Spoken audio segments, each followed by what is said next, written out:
The Winitall lottery offers you two choices for a grand prize, either a cash prize of $1.5 million or $7,000 per month forever with the first payment today. What should you select if interest is 6% monthly?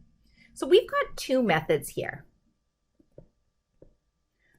I'm going to use the first method and then I'm going to try the second one. Let's find the PV of both options. Well, option one, so let's go A, $1.5 million has a PV of, well, that's $1.5 million. It's just getting that money up front. Now let's look at option B. That was $7,000 a month starting today. That is an perpetuity due. And our I is going to be, well, 6% monthly is 0.5% per month. And our payment is $7,000. So our present value is going to be payment over I plus payment, which is the same as $7,000 divided by 0.005 plus $7,000, which gives us, you can do that on your calculator, follow along. I've done this already and it gives me about $1.4 million. So I don't know about you, I choose this.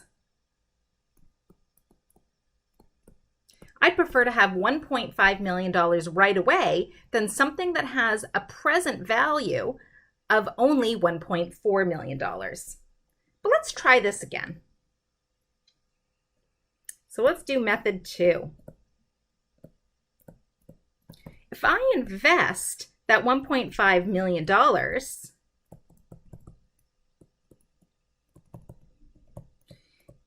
in a perpetuity due. So if I took that $1.5 million and I put it in the bank and I pulled out money every single month forever, how much money would that be? So if we took that cash and put it in, this is kind of a stranger method, but the interesting thing is that we're going to end up with similar answer. So I'm just going to use this formula. I is still 0.005. My present value is 1.5 million. And I'm going to divide that by 1.005. So let's just do that over here. 1.5 million times 0.005. And I'm going to divide that by 1.005. And it looks like I get a payment of $7,462 and 69 cents. And this is better.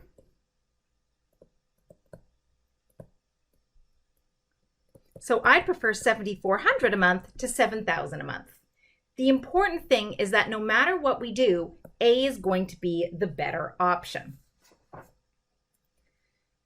That's most of what there is to perpetuities, but perpetuities could get complicated.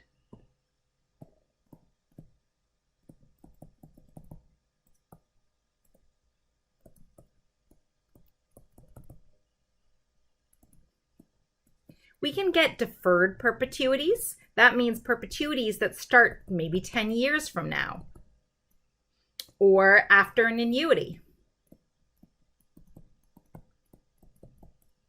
So we can combine perpetuities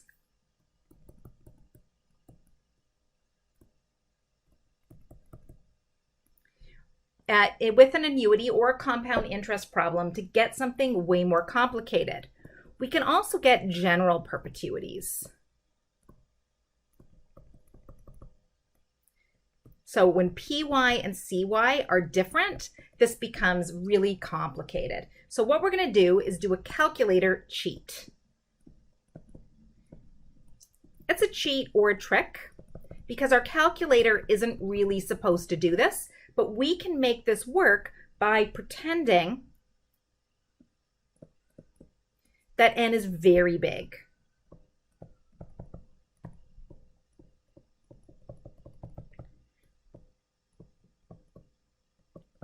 So really, we want our money to last forever. But if we made our money last for 1,000 years, we're going to be okay. The round off between this is almost nothing. So let's do part C again. In part C, I'm going to do the calculator buttons. So in part C, we had something where the annual rate was 6.6%. Our payments were annual and our compounding period was annual, but we could change that. I'm going to make this last 1,000 years. Putting in a bunch of nines will also work. If your n is too big, you might end up stalling out your calculator. So 1,000 years seems to get pretty good results. Our present value was $15,000. Our payment, that's what we were computing. We're pretending we run out of money. That's the important thing, and it's due. So here is an important thing. It's not going to be 0. We're pretending it's 0. Everything else is the same. I'm going to go with 1,000 years. So if we had PY was 12, N would be 12,000. So just multiply your PY by 1,000, and that seems to not jam out the calculator. So let's go through this, make our PY and CY 1. N is 1,000 years. 6.6 is our interest. Our present value was $15,000. Our payment was nothing, and our future value was 0. And begin is on. So let's compute what the payment was. And this was question 1, part C. That payment was going to be exactly what we got, $9.28 and 71 cents.